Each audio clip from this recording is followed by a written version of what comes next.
Jusqu'à présent, le patronat était regroupé autour du MEDEF avec la CGPME et le MPEG.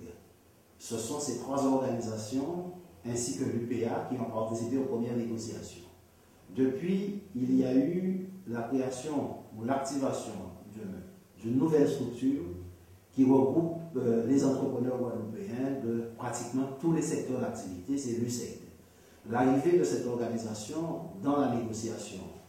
avec une prise de position reconnaissant la gravité de la situation économique et sociale et demandant également qu'il y ait un nouvel ordre économique qui soit établi et que cessent les situations de monopole qui ont été décriées par tous, y compris par l'État, a quelque peu changé les donnes.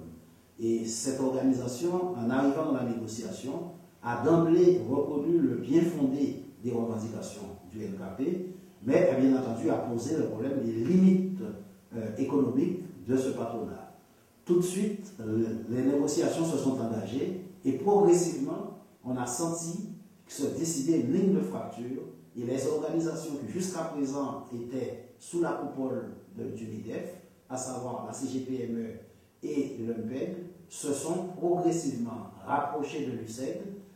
D'autres éléments sont arrivés, l'UPA, l'Union professionnelle artisanale, le collectif des entreprises de Guadeloupe qui regroupe toutes les petites entreprises et beaucoup d'entrepreneurs du bâtiment et des travaux publics. L'ensemble de ces organisations ont constitué en quelque sorte un front commun d'un patronat guadeloupéen qui s'est positionné pour une résolution rapide du conflit et qui s'est démarqué de façon significative du positionnement réactionnaire de ce patronat du MEDEF dont le chef de file occulte n'est autre que Bernard Ayotte et Alain Philippe.